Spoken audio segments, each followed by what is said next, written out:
Everyone, I am Arif, your faculty head, teacher and trainer. आप सोच रहे होंगे मैंने गुड मॉर्निंग क्यों नहीं बोला। हर सुबह आपके लिए सुप्रभात लेकर के नहीं आती है और इस बात को मान लेना ही समझदारी है। आंख बंद करके अगर आप ये महसूस कर रहे हैं कि बाहर दोपहर में 12 बजे चांद निकला होगा तो आप मूर्ख हैं। यस और नो? सच्चाई को एक्सेप्ट करना ही मानव प्रवृत्ति में सबसे बड़ी समझदारी का परिचय है और इस बात को मान लेने में ही आपकी समझदारी और भलाई है। हमने आज तक, मैंने जब भी लेक्चर्स रिकॉर्ड किए, वीडियो रिकॉर्ड किए, मैंने एक बात हमेशा बोली है कि परिवार आपकी शक्ति है, माँ बाप आपके भगवान है, आपकी ताकत है, बिल्कुल। लेकिन हम ये सब क्यों भूल जाते हैं कि कहीं ना कहीं हमारे जीवन में, हमारे शरीर में, हमारे इस पूरे ब्रह्मांड में एक रूप ऐसा भी है जो डार्क साइड, जिसको हम बोलते हैं काला सच। यस और नो? आपने देखा होगा कि जिस वेपन को, जिस गन को हम अपनी सेफ्टी के लिए रखते हैं, अपनी सेल्फ डिफेंस के लिए रखते हैं, कभी कभी वही गन हमारे हाथ से फायर हो जाती है और हम शूट हो जाती है और हमारी डेथ हो जाती है।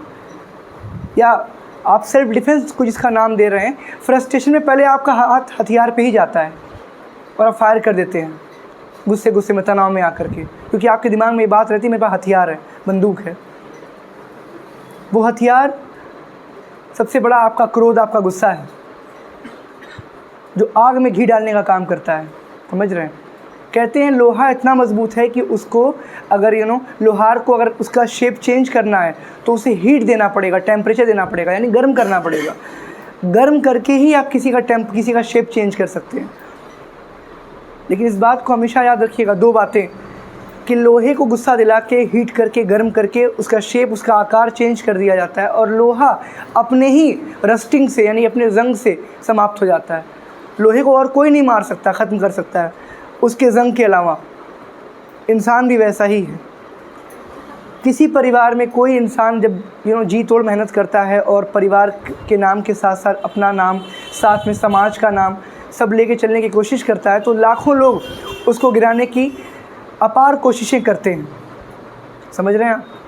और अगर ये कोशिश हो रही है और आपको महसूस हो रहा है कि मेरे साथ ऐसी कोशिशें हो रही हैं, मतलब आप सही रास्ते पे हैं, आप सही रास्ते पे हैं और आपको मेहनत निरंतरता के साथ करनी चाहिए और मेहनत और बढ़ा देनी चाहिए आपको। यस और नो? क्योंकि सिंपल सी बात है, पीठ पीछे उसी की बात होती है जिसमें कोई बात होती है। समझ रहे हैं आप? और मैं हमेशा एक बात को बताऊं, कुछ वक्त मैं भी झूठ बोलता हूँ, आप सब भी बोला करिए। कुछ हेल्दी झूठ होते हैं। क्या होते हैं? हेल्दी झूठ। जैसे पहला जो हेल्दी झूठ मैं बोलने जा रहा हूँ, तो मैं बोलता भी हूँ हमेशा कि कौन कहता है कि हम झूठ नहीं बोलते। एक बार खैरियत पूछ के तो देखिए, यानी हाल चाल पूछ के देखिए। ऑलवेज़ आपसे कोई भी पूछे ना, अंदर कितनी भी तनाव, कितनी भी महासंग्राम चल रहे हो, आपको एक ही वर्ड यूज़ करा, I am feeling better, I am good, what about you? मैं ठीक हूँ, मैं बेहतर हूँ, आप बताएं आप कैसे हैं। ऑलवेज़। क्योंकि मैं एक लाइन और भी बोलता हूँ साथ में कि अगर आंसू आंखों में आ जाएं तो खुद ही पोंछ लीजिएगा, दूसरे पोंछने आएंगे तो सौदा करेंगे, क्योंकि उनको आपका वीकर पॉइंट मिल जाएगा, आपकी कमज़ोरी मिल जाएगी। और मैं एक वर्ड हमेशा यूज़ करूँगा कि आपने जीवन अपने परिवार को समर्पित कर दिया ना, अपने जीवन समर्पित परिवार को। क्या आपकी खुद की कोई एक्सपेक्टेशन नहीं है? क्या आप डिज़र्विंग नहीं कि आपका परिवार भी आपके लिए कुछ करे? किसी मोड में, किसी साइड ऑफ कॉर्नर पे आपका परिवार भी आपके लिए खड़ा रहे। जिस परिवार के लिए आपने दिन रात एक कर दिया, वो परिवार अगर आपके दुख का कारण बन जाए, तब आप क्या करेंगे? कभी सोचा आपने? सारी सैलरी, सारी सेविंग्स आपने उस पर खर्च कर दी, आपने स्पेंड कर दी, सारी खुशियाँ मिटा दी, सारे फन अपने वेस्ट कर दिए, घूमना वेस्ट कर दिया परिवार के लिए। और अगर उस परिवार ने आपको छोड़ा, तब आपका क्या होगा? कभी सोचा आपने? अब आप सोच रहे होंगे ये कौन सी बात शुरू हो गई। ये वैसी बात है जो सबके लाइफ में कभी ना कभी आती है, समझिए। तो मैं ट्रस्ट करने को कह रहा हूँ, ब्लाइंड ट्रस्ट करने को नहीं कह रहा हूँ, बस बात समझिए। माता को माता, पिता को पिता मानना है, बहुत अच्छी बात है। लेकिन अगर आपने सब कुछ समर्पित कर रखा है तो ये भी तो जानिए, ये भी तो देखिए कि कल को आपको जब ज़रूरत पड़ेगी और अगर आपके पास खुद का कुछ नहीं होगा, खुद का बनाया हुआ, तो आप कहाँ जाएंगे? क्या दर दर भटकेंगे आप? थोड़ा सोच के देखिए। किसी हस्बैंड का किसी की बीवी से अगर अपनी बीवी से अगर नहीं बन रहा है, किसी वजह से अगर नहीं बन रहा है, और उसने उसको सारे राज बता रखे हैं, उसने अपने बारे में सब कुछ बता रखा है, समझिएगा। तो क्या जीवन में जब अलग होना होगा या उसको अकेले एकांत चाहिए होगा, या उसको जीवन में कुछ ऐसी परिस्थितियाँ उसके सामने आएंगी कि जब उसको लगेगा कि नहीं यार, मेरे ऊपर लोग हावी हो रहे हैं, हर आदमी मेरी वीक पॉइंट को जानता है, इसलिए मुझे ब्लैकमेल कर रहा है, या मुझे कुछ ऐसी बातें बता रहा है, या कुछ ऐसा मोलेस्ट कर रहा है कि आप परेशान हो जाएं, तो आप मेंटली हेरस हो जाएंगे, समझ रहे हैं आप। टॉर्चर में आप जीना शुरू कर देंगे, फिर आपका जो वर्किंग माइंड है वो ख़त्म हो जाएगा, समझ रहे हैं। यही चीज़ गर्लफ्रेंड बॉयफ्रेंड के साथ भी है, क्या नहीं है। Private photos, private videos, chats, फिर ब्लैकमेल, क्या है ये सब, है कि नहीं। इन सब पापों से बचें जितना हो सके। अगर आपने किसी फ़ीमेल फ्रेंड को या किसी फ़ीमेल बंदे को अगर आपने कुछ बता रखा है, उतना ही बताइए जितना उसकी ज़रूरत भर का हो, समझ रहे हैं। सब कुछ बता देना, सारी चीज़ें जता देना, it's not good for your health. और यही सेम नियम परिवार पे भी लागू होना चाहिए। अगर आप 1 लाख रुपया कमा रहे हैं महीने का, तो घर में बताइए कि आपकी सैलरी 40,000 रुपये है। 60,000 रुपये आपकी कंफर्ट, आपकी सेफ्टी जोन के लिए होना चाहिए। बात समझिएगा। जिस परिवार पे आप ये पैसे खर्च करेंगे, उनकी एक्सपेक्टेशन 1.5 लाख रुपए की हो जाएगी अगर आपने 1 लाख रुपये बता दिया तो। बात समझिएगा। और 40,000 रुपये कमा रहे हैं और 1 लाख रुपये अगर आपने बता दिया तो क्या होगा, दिक्कत में आएंगे ना बड़े आदमी बनने के चक्कर में। एक कहावत है भोजपुरी में कि हमेशा याद रखिएगा, धन के बढ़ल ठीक, मन के बढ़ल नहीं ठीक, कहते हैं ना ये कहावत। ये फैक्ट है। यूपी में रहते हैं हम सब, बिहार हमारा नियर बाई स्टेट है, हम बात कर सकते हैं इस लैंग्वेज में। अगर हम अंग्रेज़ी में बात कर रहे हैं, लेक्चर अंग्रेज़ी में बन रहा है, तो हमारी मातृभाषा में क्यों नहीं, हमारी नेटिव लैंग्वेज में क्यों नहीं। हमारा अधिकार है ये, वो तो हमारा बड़प्पन है कि हम इंग्लिश या किसी अदर लैंग्वेज में बात कर रहे हैं सीख करके, सर नो। तो इस बात का हमेशा विशेष ध्यान रखिएगा आप सब लोग। आज के इस क्राइसिस में, आज की इस महामारी में, अगर आप पैसा कमा रहे हैं 2 रुपये 4 रुपये, या अगर आप कोई काम कर रहे हैं और उस काम में अच्छे हैं, चाहे पढ़ाई क्यों ना कर रहे हो, तो इसका बड़प्पन मत जाहिर करिए कि हम पढ़ने में बहुत अच्छे हैं। नज़र किसी की भी कभी भी लग सकती है, समझ रहे हैं। मैं जिनके वहाँ पढ़ाने जाता हूँ एंड बहुत बड़े पद पे हैं वो लोग, उनके बेटे का एक बार में एनडीए निकल गया 21 की एज में, 21-22 का रहा होगा, पहले अटेम्प्ट में उसका एनडीए क्लियर हो गया। उसके फ्रेंड्स का नहीं हुआ। उनके फ्रेंड ने उसके बर्थडे की पार्टी में किसी केक में या किसी आइटम में जहर मिला दिया एंड ही डाइड, और वो बंदा मर गया। रिपोर्ट में फूड पॉइजन आ गया। बात समझिएगा। तो जलन बहुत बुरी बीमारी। ईर्ष्या, इस पर वो भी एक पोएम भी था, ईर्ष्या तू ना गई मेरे मन से, है ना। क्लास 8 में पढ़े होंगे, 6 या 8 में। तो पढ़ते तो हम लोग बहुत कुछ हैं, अप्लाई क्यों नहीं कर पाते हैं। लेक्चर तो हम रोज़ सुनते हैं, क्योंकि हमें कोई थपथपा के बोलने वाला नहीं उस तरह से, हमारे पीछे कोई नहीं पड़ता है, क्योंकि किसी को पड़ी नहीं आपके पीछे पड़ने की। बात समझिएगा। मैं क्यों बोल रहा हूँ, फेमस होने के लिए? बिल्कुल नहीं। आदमी फेमस अपने काम से होता है, दूसरों को मोटिवेट करके नहीं। आपको जागृत कर रहे हैं, हम जगा रहे हैं, नींद से जगा रहे हैं। आप सब खोए हुए हैं। नेता, मिनिस्टर, मंत्री, बिजनेसमैन, इन्फ्लुएंसर्स जो आपके सो कॉल्ड इंस्टाग्राम, यूट्यूब पे हैं, वो यही कर रहे हैं। फैशन के बहाने, रील के बहाने, वीडियोस के बहाने आपको इन्फ्लुएंस किए हुए हैं। सलमान खान ने कोई ब्रांड लॉन्च किया, आप सलमान खान के अगर फ़ैन होंगे तो दिवाली पे जाकर उसकी फ़िल्म भी देखेंगे, उसका बनाया हुआ प्रोडक्ट भी यूज़ करेंगे, चाहे वो फिल्म अच्छी हो या ना हो। फर्स्ट डे फर्स्ट शो देखेंगे आप, यस और नो, क्योंकि सलमान भाई की फ़िल्म है। आप अपने फ़ैन बनिए। बार बार ये बात मैं कहता हूँ। पढ़ाई पे ध्यान दीजिए और कुछ चीज़ें सीक्रेट को सीक्रेट ही रहने दीजिए, समझ रहे हैं। रहस्य भी ज़रूरी है। हर चीज़ बता देने से आपकी वैल्यू ख़त्म हो जाएगी। कहीं पर भी देख लो, थोड़ा मैं एक वर्ड यूज़ करूँ, साइलेंस इज़ पावर बोलता हूँ, बहुत बड़ी शक्ति है। Ignore and silence is power. ज़्यादा बातों नहीं मत बोली। मैं इसलिए बोलता हूँ बिकॉज मुझे बोलना ही पड़ेगा, मेरा काम है बोलना, लेकिन आप सब धैर्य से सुना करिए। आपको कुछ भी आता हो कम करके बताइए, ज़्यादा मत बताइए। ज़्यादा बताएंगे लोग चाहते हैं कि तुम बड़प्पन में ज़्यादा बोलो, तुम मारे जाओ, समझ रहे हैं आप। तुम्हारी प्रॉपर्टी क्या है, बैंक बैलेंस क्या है, तुम कितना कमाते हो, तुम पैसे कहाँ रखते हो, किसके साथ उठते हो, किसके साथ बैठते हो, कहाँ जाते हो, कहाँ आते हो, कब निकलते हो, कुछ मत बताइए। अगर रास्ते से जा भी रहे हो तो जाइए इस रास्ते से, आइए उस रास्ते से, समझ रहे हैं। और पलट के एक बार देख लिया करिए, रास्ते में भी और जीवन में भी, कि कौन हमारे पीछे आ रहा है, कौन मेरे साथ है। क्या पता आप सब कोहरे में चल रहे हो, हर 2 कदम पे ओझल हो जाएगा आदमी, हर 2 कदम पे लगता है कि कुछ है ही नहीं, कुछ पीछे था ही नहीं और आगे कुछ दिख नहीं रहा है। समझ रहे हैं आप? तो जब तक आप स्टेबल नहीं हो जाते हैं, पूरा मजबूत नहीं हो जाते हैं फाइनेंशियली, फिजिकली, मेंटली, तब तक गुप्त बन के रहिए। आपको पता है महाभारत में पांडवों को अज्ञातवास मिला था, कुछ याद है? कि उनको 12 साल वास करना था बाहर गांव में, खेत में, और 1 साल अज्ञातवास करना था। यानी 1 साल कौरवों की सेना हस्तिनापुर में कोई उनको देख ना पाए, छिपना होगा, उनके ही राज्य में रहना, लेकिन छिप के। अगर उस 1 साल में उन लोगों को दोबारा देखा गया तो अगले 12 साल के लिए फिर से उनको अज्ञातवास दिया जाएगा। समझ रहे हैं आप? बात समझिए मैं क्या बोलना चाह रहा हूँ। जब तक आप किसी बड़े लेवल पे नहीं पहुँच जाते हैं, जहाँ तक आप तक कोई ना पहुँच पाए, तब तक आपको अज्ञातवास में रहना होगा, प्लीज़।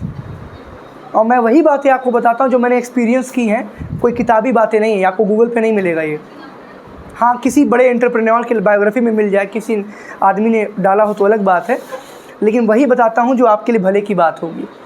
आपको लग रहा हो कि लेक्चर से आउट ऑफ सिलेबस जा रहा है, बट यही आपका रियल सिलेबस है। सारा पढ़ा लिखा, सारी कामयाबी किस काम की, जब एक पल में सब खत्म कर दिया आपने? यस और नो? अभी किसी ने आपको परेशान कर दिया, मेंटली हेरस कर दिया, आपने दवा खाई, अब छत से कूद गया, आपने आत्महत्या कर ली, कुछ काम आया? बोलो, पढ़ाई लिखाई, पैसा, धन दौलत, कुछ काम आया आपके? उस एक जीवन को बचाने के लिए कोई चीज़ काम नहीं आई, नहीं आई ना?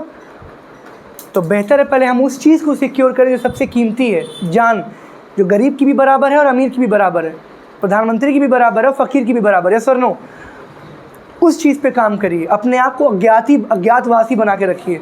कोई जान ही ना पाए समुद्र कितना गहरा है जब तक वो पानी में उतरे ना। और इसका पहला नियम है कि कभी किसी से भी मिल रहे हो, जुड़ रहे हो, तो पहले उसको बोलने दीजिए, लेट हिम स्पीक फर्स्ट। आपको उसका इंटरेस्ट समझ में आ जाए, क्यों जुड़ रहा है हमसे, समझ रहे हैं? उसके बाद अगर आपको लग रहा है कि मेरे लायक है या नहीं, तो उसको आजमा लीजिए। बुरे वक्त में हाथ बढ़ेगा आपकी ओर तो आपके लिए वो अच्छा है। यस और नो? तो प्लीज़, और हाँ, चेक करना हो ना कि कोई दोस्त अपना है, उससे पैसे उधार मांग लो। अभी देखो मालूम चलेगा कौन अपना कौन पराया है। कोई रिश्तेदार को चेक करना है, रिश्तेदार को रात बिरात कोई इमरजेंसी बता दो कि थोड़ा पैसा घट गया और थोड़ा सा आपको सपोर्ट चाहिए, जंगल में चलना है, कोई अपना जंगल में खो गया है। देखो वो उस अपने के लिए, तुम्हारे अपनेपन के लिए वो आता है कि नहीं जंगल जाने के लिए। मेरा तो कोई अपना आया था, ऊपर आया है, खून का रिश्ता नहीं है, मैं मुस्लिम हूँ हिंदू, उससे कोई मतलब नहीं है। और मैं ये बोल भी रहा हूँ ये वर्ड आप लोगों के लिए कि आप जान लें हिंदू मुस्लिम, मैं तो जानता भी नहीं, ठीक। मैं रात को 1 बजे बुलाया कि मेरे किसी अपने का एक्सीडेंट हो गया था, बहुत ब्लड लॉस हो गया था और फ़ोन भी ट्रैक नहीं हो पा रहा था। तो मैंने कहा कि भाई चलना है और इस जंगल में चलना है, बड़ा ख़तरनाक जंगल था। वो बंदा बिना कुछ पूछे 15 मिनट में मेरे घर आ गया। मैं घर से हथौड़ी और पता नहीं क्या क्या निकाला कि सेफ्टी के लिए कुछ रख लें, और कोई हथियार रखेंगे तो पुलिस वाले कहेंगे कि आप खुद अपराधी हैं। तो वो मेरे साथ गया और हम लोग सेफ्टी उस चीज़ को उनको हम लोग क्या बोलते हैं उसको, रोड लिफ्ट करके आए। रोड पे उन लोग वहाँ से उठाया, हम लोग बाइक पे बिठा के लेके आए, पूरा शर्ट खून से भीग गया। तो मैंने इस कम उम्र में बहुत सारे एक्सपीरियंसेस देखे हैं, तो वही शेयर कर रहा हूँ। जिस आदमी की ज़िंदगी में काम ज़्यादा होगा, यानी वो आपसे एक्सपीरियंस में बहुत आगे है। उम्र मत देखिए आप कह रहे ये क्या बता रहे हैं, 22-23 साल की उम्र के आदमी हमको बता रहे हैं, हम 25-30 साल के आदमी हैं। बेटा घोड़े और गधे में फ़र्क होता है, समझिएगा। गधा रेंग रेंग के चल रहा, घोड़ा दौड़ता है ट्रेन की रफ्तार से, समझ रहे हो आप, तो ज़्यादा एरिया डिस्कवर करेगा। यस और नो? तो मैं बस एग्जाम्पल के माध्यम से यही बताना चाहता हूँ आपको कि जीवन में थोड़ा सा जागृत होकर रहिए, खो मत जाइए। सारी बातें किसी को बता देना अपने बारे में, सब कुछ जाहिर कर देना, ठीक, किसी को भी नहीं, माता पिता को भी नहीं। यस, जो उनकी ज़रूरत की है, मतलब कि वहीं तक बताइए। उन्होंने कहा पढ़ना है, पढ़ाई करनी है, आप पढ़ाई करिए, समझिए। अब पढ़ाई कैसे करनी है वो मत बताइए, वो आपका फार्मूला होगा ना। अपना फार्मूला कैसे आप किसी को बता सकते हैं, बोलिए। अगर मैं अपना फार्मूला बता दूंगा, पेप्सी ने कभी फार्मूला बताया अपना? थम्सअप ने, रतन टाटा ने, अंबानी ने, ये लोग खाली बड़ी बड़ी बातें करते हैं। सक्सेस होने के बाद बड़ी बड़ी बातें करते, कोई फार्मूला अपना नहीं बताता है वो कैसे किया था उसने, समझ रहे हैं आप। तो आप अपना खुद का फार्मूला बनाइए, उनसे सुनिए, उनसे सीखिए कि हाँ ठीक है, मेहनत करनी पड़ेगी। इन सारे लोगों की बात में एक बात कॉमन मिलती है हम लोगों को उन्होंने एक वर्ड यूज़ किया कि मेहनत करनी पड़ेगी, कोई शॉर्टकट नहीं है इसका। एक बात कॉमन है बस, इस बात को अडॉप्ट कर लीजिए। मेहनत कैसे करनी है वो आपको चूज़ करना है। किसी को रात में जाग के पढ़ना पसंद है, किसी को दिन में जाग के पढ़ना पसंद है, किसी को 24 घंटे पढ़ना पसंद है जब तक एग्ज़ाम क्रैक ना हो जाए। बहुत से ऐसे बच्चे हैं, मैं यहाँ लेक्चर लेने के लिए एक हफ्ता जाग के आता हूँ, बात समझिएगा। तो ये आपकी बॉडी टाइप है, आपका मेंटल स्टेट है, कैसे आप डील करते हैं। किसी के बाप यहाँ नहीं, किसी की माँ यहाँ पे नहीं, कोई डिवोर्सी है, बात समझिए, कोई विडो है, मैं एग्जांपल दे रहा हूँ। तो सबकी कंडीशन अलग अलग है ना, कि सब पे सेम फार्मूला लगाओगे नहीं। तो इसीलिए बोलता हूँ कि प्लीज़ गुप्त रहिए। इस जीवन में किसी को कुछ बताने की ज़रूरत नहीं, चाहे वो कोई भी हो, बात समझिएगा। आपका जीवन आपके अलावा कोई नहीं बदल सकता, समझ रहे हैं आप लोग। चलिए, ये आज का सार था। आई डोंट नो आप बोर हुए कि एनर्जाइज हुए, आई डोंट नो आपने क्या सीखा, क्या गंवाया। मेरा काम है बताना, आपको ही नहीं, मैं हर बैच को बताऊंगा, समझ रहे हैं। जब तक मुझे मेरा एकलव्य नहीं मिल जाएगा तब तक मैं हर किसी को बात बताऊंगा। आप में से जीवन में कोई भी एक आदमी सक्सेस हो जाएगा ना, तो मुझे बस इस बात की खुशी होगी कि उसके जीवनी में एक लाइन मेरे नाम की भी होगी, कि वो कभी कहेगा कि हाँ, मेरे जीवन को दिशा देने में इनका भी रोल था, समझ रहे हैं आप। और शायद यहीं से मेरा गुरु दक्षिणा मुझे मिल जाएगी और मैं सफल हो जाऊंगा। हर आदमी का इंटरेस्ट होता है, मेरा यही इंटरेस्ट है कि आप जीवन में अच्छे बने, बड़े बने, क्योंकि ये देश बहुत गलत लोगों के हाथ में है, समझ रहे हैं आप सब बदलाव ला सकते हैं, इसलिए मैं आपको बताता हूँ। बाकी अब हम लोग पढ़ने वाले हैं सॉफ्टवेयर, तो वापस से टॉपिक पे हम आ जाते हैं। पढ़ना था सॉफ्टवेयर और सॉफ्टवेयर को पढ़ रहे हैं। तो चलिए, यूज़र ऑपरेटिंग सिस्टम की किसकी बात हो रही है। चलिए, N operating system that allows multi user simultaneously, मैंने पहले भी बताया था, एक ऐसा ऑपरेटिंग सिस्टम जो मल्टी यूज़र्स को अलाउ करता है। आपका जो कंप्यूटर है वो पीसी है, पर्सनल कंप्यूटर है जो आप यूज़ करते हैं। याद है माइक्रो कंप्यूटर क्या है, पर्सनल कंप्यूटर है, ठीक। एक आदमी एक समय पे बैठेगा, काम कर सकता है, काम कर सकता है मतलब मल्टीटास्किंग होगा, बट यूज़र तो एक ही है। इसका मतलब है कि ये वो कंप्यूटर है जो गूगल, फेसबुक, इंस्टाग्राम कंपनियां यूज़ करती हैं। लाखों करोड़ों अरबों यूज़र्स इनके प्लेटफॉर्म पे मौजूद हैं। और डोंट माइंड, आप ही लोगों में से कितने ऐसे होंगे बचपन में फेसबुक पे फेक आईडी बनाए होंगे, इंस्टाग्राम पे कई सारी आईडीज़ होंगी, एक आदमी कई सारी आईडीज़, यस और नो। यानी 150 करोड़ की आबादी खाली आपके भारत की है, पूरी दुनिया की आबादी 8 अरब से ज़्यादा है, 800 करोड़ से ज़्यादा है। आईडीज़, उस पर जो लोग भी सोशल मीडिया पे होंगे, रियल डेटा निकालना पॉसिबल नहीं है। हर एक आदमी के पास बहुत सारी आईडीज़ हैं और सारी एक्टिव हैं, यस और नो। क्यों एक्टिव हैं? क्योंकि कंपनी उस चीज़ को देती है कि आप लत लगे आपको और आप उसको आईडीज़ को चलाते रहें। डेटा ज़्यादा अपलोड होगा, समझ रहे हैं आप। और डेटा आप अपनी खुशी के लिए अपलोड करते हैं, बट वो आपके खिलाफ आपका हथियार, आपका वेपन बन सकता है। आपने बीच में ये मामला सुना होगा, अब फेसबुक ने, व्हाट्सएप ने ये नियम लागू किया है, प्रोफाइल लॉक कर दी है। किसी का फ़ोटो आप देख रहे, पहले क्या था, किसी फीमेल लड़की ने अपना फ़ोटो डाला, वहाँ से स्क्रीनशॉट लेके डाउनलोड करके एक नई आईडी बन गई उसी लड़की के नाम पे, और दूसरों को मैसेज किया जा रहा है, लड़कों को परेशान किया जा रहा है। कैसे परेशान किया जा रहा है? उनको फालतू चैट्स भेजे जा रहे हैं, उधर से रिप्लाई। तो बच्चे क्या हो रहे हैं, डिस्टर्ब हो रहे हैं, पढ़ाई लिखाई छोड़ के उस तरफ इंगेज हो रहे हैं। क्यों अट्रैक्ट हो रहे हैं मेल फीमेल? बिकॉज प्लस और माइनस है तो अट्रैक्ट तो करेगा, अपोजिट अट्रैक्ट्स, ये लॉ है। लोहा और चुंबक क्या होते हैं? खिंचाव पैदा करते हैं। ये चीज़ मेल फीमेल के बीच में भी, तो बहुत स्ट्रेस की बात नहीं है। आपको ये जान लेना कि ये भी पार्ट ऑफ लाइफ है, तो हमें दूरी बना के रखनी होगी। जब तक नियम पता नहीं होते तब तक क्या होता है, हम उसी ओर बढ़ते चले जाते हैं। बट नियम पता है तो क्या होगा, तुम हर एक की ओर बढ़ सकते हो, अगर वो सामने वाला अगर तुम्हें चाहता है तो। लेकिन तुम उस लायक होने भी चाहिए। पाँव पे खड़े हो जाओ, बाप का पैसा मत उड़ाओ, पॉइंट पे आइए। Such as Linux, Unix and Xenix. Linux, Unix और जेनिक्स, ये 3 ओएस ऐसे हैं जो मल्टी यूज़र्स में काम आते हैं। किस में काम आते हैं? चलिए आगे देखते हैं। अब आता है सिंगल टास्किंग ओएस। क्या लिखा है यहाँ पे? एक ऐसा ओएस जिस पे एक टास्क, एक काम पहले परफॉर्म होगा, फिर अगला काम होगा। एक काम पूरा हो जाएगा, अगला काम पूरा होगा, यस सर नो। शादी का कार्यक्रम देखा आपने? शादी का कार्यक्रम में एक कार्यक्रम पूरा होगा तब अगला कार्यक्रम होगा, yes sir no. MS-DOS, Microsoft disk operating system. एक काम, एक कोडिंग होने के बाद अगली कोडिंग की जाती है। Next, multitasking. ये क्या होता है? मैंने कहा ना, मल्टी यूज़र में मल्टीटास्किंग में क्या अंतर है? वहाँ कई सारे लोग बैठ के काम कर रहे हैं एक साथ, और यहाँ पे एक आदमी बैठ के कई सारे काम कर रहा है। ऑलराउंडर सुना आपने? विराट कोहली क्या है, बैटिंग करने आता है उसको, बॉलिंग नहीं कर पाएगा क्या? फील्डिंग नहीं कर पाएगा इमरजेंसी में, कीपिंग, अंपायरिंग भी नहीं कर पाएगा इमरजेंसी में। रूल तो सारे पता है ना उसको। गली क्रिकेट, गली में अपने बेटे के साथ क्रिकेट खेलेगा जब वो बचपन में, तो सारे रोल प्ले कर लेगा, यस और नो। तो कौन है वो? मल्टीटास्कर है। कौन है वो?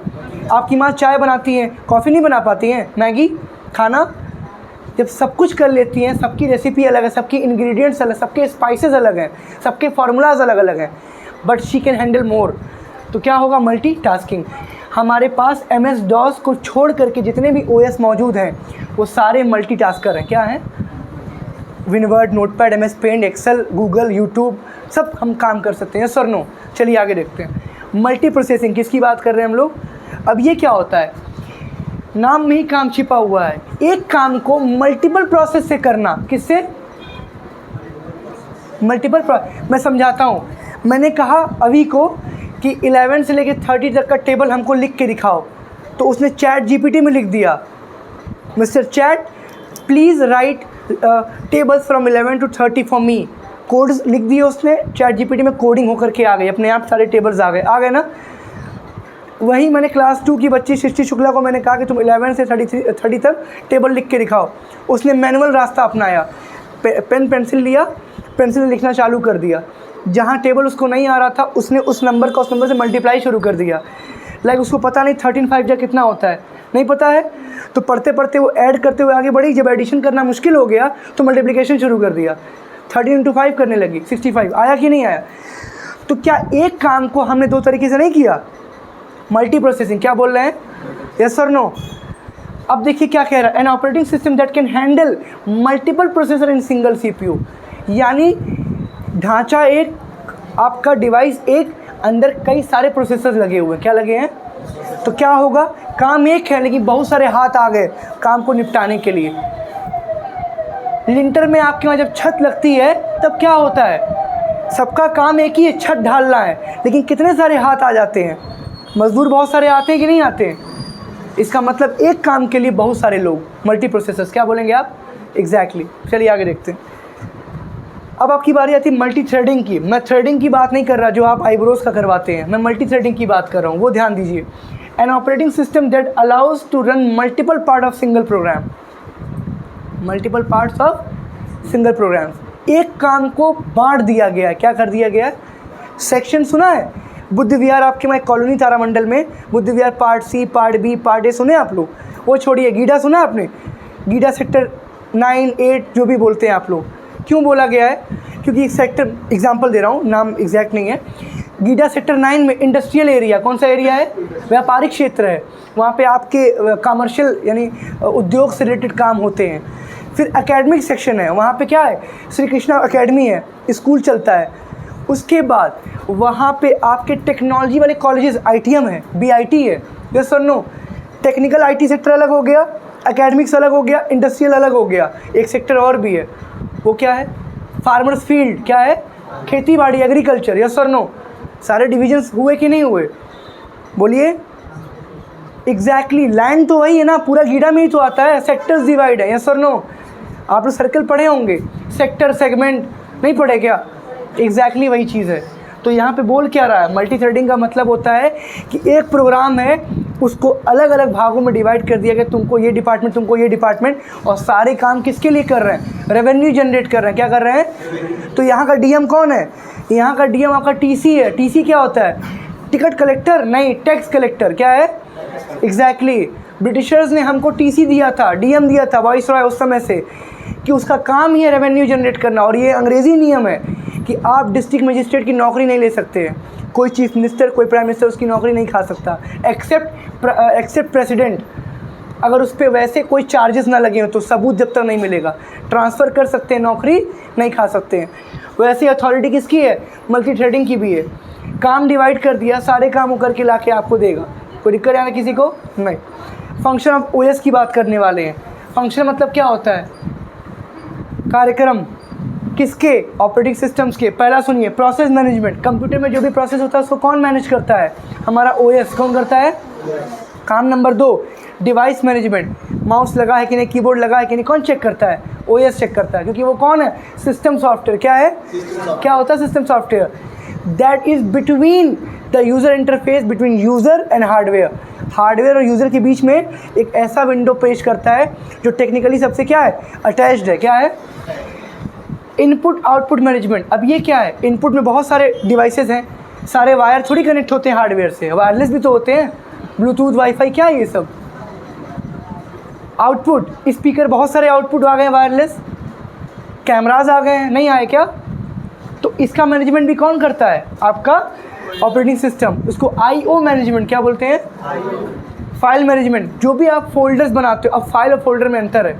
फाइल क्या होती है, एक्सेल की फाइल, पेंट की फाइल। फोल्डर क्या होता है, फोल्डर मतलब कमरा, कमरा सबका सेम होता है। आप बना देते हो बाहर एक स्टिकी नोट लगा के, नेम प्लेट लगा के, ये सीईओ का कमरा, ये एमडी का कमरा है, ये टीचर का कमरा है, यस और नो। घर में भी ये होता है, पापा का कमरा, मम्मी का कमरा, कमरे सारे सेम हैं। कन्वर्टिबल है कि नहीं कमरे, व्हाट इज़ कन्वर्टिबल। पापा जिस कमरे में रहते हैं, अगर रूम शिफ्ट हो जाए तो पापा ग्राउंड फ्लोर पे थे, आज फर्स्ट फ्लोर पे रहेंगे, होता नहीं होता। कमरे सेम मीन्स फोल्डर सारे सेम होते हैं, डेटा चेंज होता है, यस और नो, समझ गए। फाइल्स चेंज होती हैं, फोल्डर चेंज नहीं होगा, फोल्डर रीनेम होता है। फोल्डर क्या होता है, रीनेम। यूज़र मैनेजमेंट में आई। अब ये क्या है, अब कंप्यूटर्स में आप बगल में बैठते हैं तो मैं लिखता हूँ PC4, कंप्यूटर 4, ABC 1 2 3 4 लिखते हो। कंप्यूटर CPU एक ही है, एन कंप्यूटिंग डिवाइस, सारे डिवाइसेस कनेक्ट किए गए हैं, एक सर्वर, बाकी सारे क्लाइंट हैं, क्या है। इसमें अगर मैं यूज़र ना बनाऊं तो सारे एक जैसे नहीं हो जाएंगे। तो प्राइवेसी देने के लिए, सबको अपनी अपनी काम उपलब्धता देने के लिए मैंने यूज़र्स बनाए हैं। एक कंप्यूटर के 6 यूज़र बनाया मैंने, कितना, एक सर्वर का, बाकी 5 क्या हो गए, क्लाइंट हुए कि नहीं हुए। और सब में क्या इंडिविजुअल है, क्या है, व्यक्ति विशेष है, वो सब कौन है।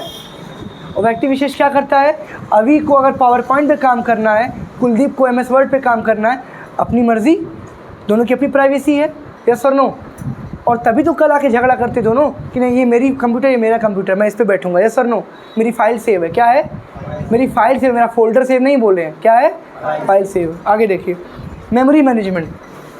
फाइल सेव जहाँ करते हैं उस जगह को हम क्या बुलाते हैं, क्या बुलाते हैं, याददाश्त। अगर कुलदीप और अभी की याददाश्त ही ख़त्म हो जाए कि हमने कल कोई फाइल बनाई भी थी, तो क्या उनको याद आएगा कंप्यूटर कौन सा, यूज़र कौन सा, डेटा कौन सा। तो सबसे पहले क्या याद रखना है, हमारा मेमोरी है ना, हमारी सेकेंडरी मेमोरी, हमारी परमानेंट मेमोरी, यस और नो। चलिए आगे देखते हैं। अब मैंने आपको एक नाम लिया था यूटिलिटी सॉफ्टवेयर का, किसका नाम लिया था, आइए पढ़ते हैं क्या होता है। देखिए, these type of software are use to increase and maintain the performance of computer. Computer की परफॉर्मेंस, कार्यशैली को, कार्यक्रमों की रफ्तार को बढ़ाने के लिए हमने यूटिलिटी सॉफ्टवेयर का इस्तेमाल किया। आपने एक वर्ड सुना होगा, यूटिलाइज करना, क्या करना, उपयोग में लाना। सुने यार, ये आइसक्रीम रखी हुई है, आइसक्रीम खाया नहीं जा रहा है, ऐसा करते हैं आइसक्रीम शेक बना देते हैं। अमेरिकन नट्स आइसक्रीम शेक बना देते हैं। तो दूध लाए, ड्राई फ्रूट्स लाए, मेवा लाए, मिक्स कर दिए, दूध को ठंडा कर दिए और आइसक्रीम डाल दिए, आइसक्रीम शेक बन गया। अब आइसक्रीम का फ्लेवर भी आ रहा है, आइसक्रीम थोड़ी कम थी तब भी काम चल गया, यस और नो। यूटिलाइज़ किया आपने, अभी भी क्या किया, बोलिए। चाय ठंडी हो गई तो आपने क्या किया, आपने कुछ नहीं किया, यूटिलाइज़ किया, उसको होल्ड कर लिया आप, चलो रहने दो, नहीं पियेंगे, अगली बार गर्म कर लेंगे। तो दोबारा गर्म करने मतलब क्या, यूटिलाइज़ ही तो कर रहे हैं, वरना चाय ठंडी होने पर कौन पीता है, पीता है कोई। तो दोबारा से हमने क्या किया, इसको यूटिलाइज़ करना चाहा। खाना ज़्यादा बन गया है तो रख दिया, फ्रिज में रख दिया, अगले दिन खाएंगे गर्म करके, क्या यूटिलाइज़ हुआ ना। इसको क्या बोलते हैं, यूटिलाइज़ करना। अब इस कंप्यूटर की जो भी कार्यशैली है, कार्यक्रम है, उनकी स्पीड को, उनके काम को मेंटेन करने के लिए ये 5 पांडव बनाए गए हैं, ठीक है। युधिष्ठिर है, नकुल है, सहदेव है, अर्जुन है। आइए देखते हैं बारी बारी से। डिस्क क्लीनअप की बात करें हम तो डिस्क क्लीनअप कौन है, भीम है। कौन है ये, बहुत शक्तिशाली है। कोई भी टेम्परेरी फाइल, कोई भी वेस्टेज होगा, कोई भी यूज़र मैनेजमेंट का कैश फाइल होगा, डिस्क क्लीनअप से आप जितने भी ड्राइव अपने कंप्यूटर में बनाए होंगे, याद है, drive C D E partition, कुछ याद आ रहा है, जो भी ड्राइव आप सेलेक्ट करेंगे उसके अंदर जो भी प्रॉब्लम रहेगी सब ला के आपके सामने रख देगा। इतना कैश मेमोरी, इतना टेम्परेरी फाइल है, इतना फालतू फाइल्स हैं, आपको डिलीट करना है, उड़ाना है तो आप क्लिक करिए, 5 मिनट के अंदर अंदर सारी खराबियों को ख़त्म कर देगा वो। क्लियर है, भीम का काम समझ में आया। डिस्क डिफ्रैगमेंटर, युधिष्ठिर कौन है ये, मन का एकदम सच्चा है, ईमानदार है। अब डिफ्रैगमेंटर मतलब क्या होता है, फ्रैगमेंट मतलब होता है टुकड़े, क्या होता है, और डिफ्रैगमेंट क्या होता है, टुकड़े को बटोरना। समझाता हूँ, इस कमरे में कांच के टुकड़े एक यहाँ एक वहाँ एक वहाँ चारों कोने में फैले हुए हैं। तुम जब इस कमरे में आओगे तुम्हारे पेरेंट्स तुम्हें क्या बोलेंगे? मत जाओ, कमरे में हर जगह कांच के टुकड़े फैले हुए हैं, यही बोलेंगे ना? या ये कहेंगे कि थोड़ा सा ही कांच गिरा है कमरे में, मत जाओ, ऐसा बोलेंगे? क्यों? दोनों बातों में क्या अंतर है? बात में ये अंतर है, चाहे टुकड़ा थोड़ा हो या ज़्यादा हो, पूरे कमरे में बिखरा हुआ है। क्या है? बिखरा हुआ। लेकिन अगर वही तुम्हारे पापा तुम्हारी मम्मी एक झाड़ू लेकर के वीप कर देंगे, बाहर देंगे एक कोने के, एक उसी कमरे में एक डस्टबिन में डाल के रख देंगे, तब वो क्या बोलेंगे? कमरे में जा रहे हो, हाँ जाओ, डस्टबिन लेके जो टुकड़े इकट्ठा किए हैं मैंने, क्या किए हैं? क्या किए हैं? टुकड़े इकट्ठा किए हैं, उनको फेंक आओ। टुकड़े, बात समझो, टुकड़े इकट्ठा कर दिए मतलब एक प्लेस पे आ गए, उसको बोलते हैं डिफ्रैगमेंट करना। क्या करना? एग्जैक्टली। आपके डिस्क में, आपके फोल्डर में बहुत सारे फालतू फाइल्स, आपके फोल्डर्स में, आपके ड्राइव के आपके फोल्डर में बहुत सारे फालतू फाइल्स यहाँ वहाँ बिखरी हुई है। तो फालतू का जगह लिया हुआ है ना, इस कमरे में गर्दा है, बहुत जगह पे गर्दा है ना, वैक्यूम क्लीनर लगा के क्या सारा गर्दा एक जगह पे नहीं आ जाता है? उसकी स्टोरेज में गर्दा ख़त्म नहीं हो रहा, खाली अपनी जगह बदल रहा है। क्या कर रहा है? इकट्ठा हुआ। जब इकट्ठा हो जाएगा तभी तो तुम जाके उसको ड्रेन करोगे, बाहर करोगे, यस और नो? तो तुम पहले क्या करोगे? सारे डिस्क के अंदर डिफ्रैगमेंटर चला करके सारे डिस्क को डिफ्रैगमेंट करोगे, टुकड़ों को क्या करोगे? भेद करोगे, इकट्ठा करोगे, उसके बाद क्लीन क्या करोगे? तभी तो क्लीनिंग कहलाएगी। स्कैनअप एक वर्ड है, डायग्नोस्टिक सेंटर सुने आप लोग? दुनिया भर का धंधा चल रहा है डायग्नोस्टिक के नाम पे। आपको कोई तकलीफ हो कि डॉक्टर पता नहीं क्या अनपढ़ गंवार बैठे हैं पदों पे, मैं समझ नहीं पाता हूँ। हमारे समय में तो हकीम डॉक्टर ऐसे हुआ करते हैं, हमारे समय मतलब हमारे पेरेंट्स के समय में ऐसे हुआ करते थे कि आपको देख के बता देंगे पीलिया हुआ कि बुखार हुआ कि टाइफाइड हुआ। आपकी नब्ज़ को छू के बता देंगे कि आपके अंदर कमज़ोरी है कि आप टेंशन ले रहे हैं। समझ रहे हैं आप? अब क्या है, सारी डिग्री उनके पास है, MBBS करके आ रहे हैं, MD करके आ रहे हैं, मेडिसिन है, सब कुछ है, लेकिन वो पहले बोलेंगे पहले जाइए बॉडी का डायग्नोस करवा के आइए, डायग्नोस, और अपना पर्चा भी देंगे, इस डॉक्टर के वहाँ जाइएगा। कमीशन जो बना हुआ है, धंधा जो है ये, समझ रहे हैं आप? बस अंतर ये है कि कोई आपको बंदूक दिखा के लूटता है, कोई आपको सफ़ेद या काला कोट दिखा के लूटता है, वकील और डॉक्टर। समझ रहे हैं आप? ठीक है।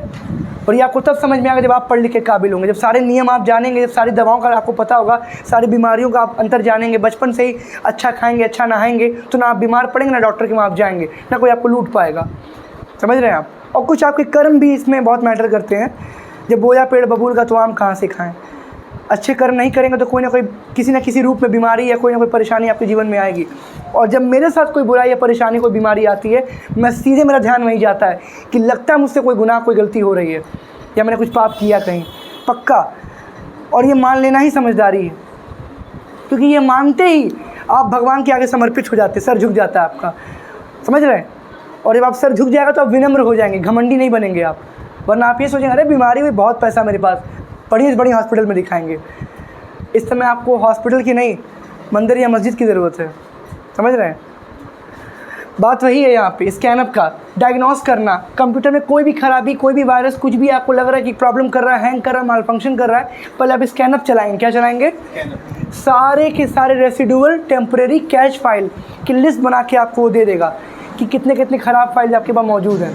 क्लियर है? स्कैनअप मतलब क्या? डायग्नोस। दवा डॉक्टर के पास लेने गए, पहले दवा लिखता है, पहले जाँच लिखता है, जाँच लिखता है, आप जाके जांच करवाते हो, जांच करने के बाद उस जांच के आधार पे दवा चलाता है। दवा क्या? पूरा कोर्स चलाता है, सर नो। आपको विटामिन की कमी है तो आप ये लीजिए, आपको ये कमी ये लीजिए, है ना। दो धंधे इस देश में कभी बंद नहीं होंगे जिसमें कमाई अनंत है। और ये जान लो कि अब क्या बताऊं, आप या तो बेवकूफ़ हैं या बेवकूफ़ बनते हैं। कॉस्मेटिक्स एंड फार्मास्यूटिकल्स, ये दो ऐसे सेक्टर्स हैं जो आपको, आपके माँ बाप को और आपके पति को, आपके हस्बैंड को या आपको ही ख़त्म कर देंगे। 300% का मार्जिन है, मिनिमम 300% का। जिन दवाओं पे MRP 30 रुपये की है, वो दवा 3 रुपये की आती है। समझ रहे हैं? जिन दवाओं पे MRP, मैं एक ट्यूब लेके आता हूँ, एक क्रीम लेके आता हूँ, कभी रैशेस हो गए मान लो, गर्मी में घूमता हूँ, बाहर धूप में निकलता हूँ, आता जाता रहता हूँ, उस दवा पे पता है 180 रुपये MRP लिखा, कितना? 30 रुपये में लेके आता हूँ मैं, 30 रुपये में, और 30 में भी वो प्रॉफिट में है। बात समझिएगा, धंधा कर रहा बैठ के वो। सेवा भाव में नहीं बैठा है। अंदाज़ा लगाइए, वही दवा जब आप हॉस्पिटल की फार्मेसी से खरीदेंगे तो MRP से मिलेगी आपको। अब आप समझ गए होंगे मैं बोलना क्या चाह रहा हूँ, बट आपकी मजबूरी है क्योंकि आपको डॉक्टर बढ़िया है, दवा लेनी ही पड़ेगी। तो बेसिक छोटी मोटी तकलीफ़ें आपकी दूर हो जाएंगी। कर्म अच्छे रखिए, नियमित भोजन लीजिए, अच्छा खाइए, अच्छा पीजिए, एक्सरसाइज करिए, जिम जाइए, लाइब्रेरी जाइए, स्कूल जाइए, कोचिंग जाइए, मंदिर मस्जिद जाइए, कभी बीमार नहीं पड़ेंगे आप। और कर्म अच्छे रहेंगे तो ही आगे। देखिए वही चीज़ स्कैनअप में भी है, इसके आता है बैकअप एंड डीज। तो अब ये क्या है, लाइट और इन्वर्टर का रोल सुना आपने। लाइट जाने के बाद कौन काम करने पे हमारे हेल्प करता है, इन्वर्टर। क्या, इन्वर्टर। यानी कि लाइट के जाने के बाद अनइंटरप्टेड पावर सप्लाई, क्या बोलेंगे इसको आप, अनइंटरप्टेड पावर सप्लाई, बिना बाधा के, बिना रुकावट के आपको विद्युत प्रणाली मिलने वाली, बिजली मिलने वाली, प्योर हिंदी है ये। बैकअप, आपने कोई फाइल सेव की, मैं आपको एक ऐसा फीचर बता दूंगा आपको बहुत जल्दी कि आप कोई फाइल सेव करेंगे उसकी 2 फाइलें बनेंगी। एक कोई डिलीट भी कर दिया या लाइट चली गई, कोई कंप्यूटर बंद भी कर दिया, तब भी वो फाइल सेव रहेगी आपकी। वो हर 10 सेकंड पे अपने आप वो फाइल सेव हो जाएगी, हर 10 सेकंड पे वो फाइल अपने आप सेव हो जाएगी। यस, तो कोई परेशान नहीं कर पाएगा आपको। बैकअप बना कि नहीं बना। और जब आप कोई फाइल डिलीट करते हैं तो आपके रिसाइकिल बिन में वो फाइल पड़ी रहती है, वहाँ जाके आप रिस्टोर कर सकते हैं। क्या कर सकते हैं, क्या कर सकते हैं। तो बैकअप मतलब कि हमने इमरजेंसी के लिए रखा, और रिस्टोर मतलब उसको अब यूज़ कर रहे हैं। क्या कर रहे हैं, गुल्लक है, गुल्लक, इमरजेंसी फंड बोलते हैं उसको। क्या बोलते हैं, क्या बोलते हैं, रिजर्व। उसको मैं अकाउंटिंग पढ़ाता हूँ बगल में, उसको रिजर्व एंड सरप्लस कहते हैं। क्या कहते हैं, रिजर्व जो आपकी बाइक स्कूटी में भी आता है, तेल खत्म होने के बाद इतना तेल रहता है कि आप पेट्रोल पंप तक जा सकें। और सरप्लस क्या, कभी गाड़ी रिजर्व में आई नहीं, कभी तेल ख़त्म ही नहीं हुआ, लाल कांटे पे गाड़ी आया ही नहीं, तो क्या है सरप्लस। क्या है वो, गुल्लक का पैसा यूज़ नहीं होता, क्या गुल्लक पूंजी बन जाएगी। क्या बन जाएगी। कितने औरतों को मैं जानता हूँ पैसा बचाते बचाते अपने पति, अपने घर परिवार के बुरे वक्त में जब वो गुल्लक तोड़ती हैं तो 5 लाख का गुल्लक निकलता है। कितने का, हाँ, ये 5 लाख रुपये लो, जाओ मेरे उनका इलाज करा के आओ, उनको छुड़ा के आओ, उनको दे के आओ, फिर होती है जो भी आप समझो, समझ रहे हैं। तो सेविंग्स करनी चाहिए, अपनी बहन के लिए करिए, खाली बाप ही क्यों करे बेटी के लिए, भाई को बहन के लिए भी करना चाहिए। और अगर बहन बड़ी है, भाई छोटा है, तो उसको उसके भविष्य के लिए भी करना चाहिए। समझ रहे हैं आप। कुछ अच्छी बातें हैं, माने ना माने आपकी मर्ज़ी, आप सब स्वतंत्र, मैं भी स्वतंत्र हूँ। ना मेरा मुँह आप बंद कर सकते हैं और ना आपके हाथ को हम रोक सकते हैं। तो डिपेंड करता है हमें कैसे यूज़ करना है, बताना मेरा काम है। इसके बाद देखिए, अब आता है आपका लैंग्वेज। लास्ट चीज़ बड़ी, कंप्रेशन। कंप्रेशन मतलब समझा देता हूँ। इस कमरे में बहुत जगहों पे बहुत सारे ऑक्सीजन मौजूद है ना, लेकिन जो ऑक्सीजन खींच करके गुब्बारे में हम भरते हैं वो कंप्रेशन कहलाता है। क्या कहलाता है। हवा को हमने कंप्रेस किया, इकट्ठा किया, सिकोड़ दिया और एक बॉक्स में, एक चीज़ में भर दिया ना, this is known as compression. CNG पढ़े होंगे आप, जिस ऑटो में बैठ के आप यहाँ आते हैं उस ऑटो में CNG पड़ा है, कंप्रेस नेचुरल गैस। क्या पड़ा है, ऑटो में एक सिलेंडर होगा वाइट रंग का, कार भी CNG वाली आ गई है। कार में भी क्या होगा, एक बड़ा सा सिलेंडर होगा, तो वो गैस वहाँ से क्या होता है, पेट्रोलियम पे जाते हैं, आप गैस भरवाते हैं, उसके बाद सिलेंडर में भी यही है, LPG, liquefied petroleum gas.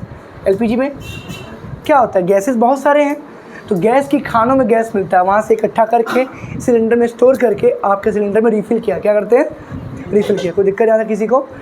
Compression भी ऐसा होता है, कंप्यूटर में बड़ी बड़ी फाइलों को कंप्रेस करके छोटी बना करके मेल पे, व्हाट्सएप पे भेजते हैं, उसको कंप्रेशन बोलते हैं। व्हाट्सएप का इमेज, व्हाट्सएप का डॉक्यूमेंट, APK, या कोई ऐसा सॉफ्टवेयर जो आपके पास है और वो मांग रहा है, तो व्हाट्सएप पे आप भेजेंगे, वो कंप्रेस जिप फाइल बन के जाता है। क्या बन के जाता है, जिप फाइल।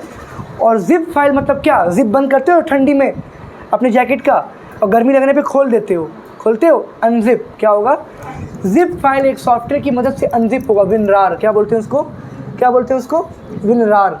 चलिए आगे देखते हैं। तो बस क्यों याद होगा, कंप्रेशन फाइल उसकी याद दिला रहा है आपको। जिप डिस्क याद आ रहा है, याद करिए। फ्लॉपी डिस्क के बाद एक जिप डिस्क था जो 100 MB का कंप्रेस डेटा रख रहा था, कुछ याद आया।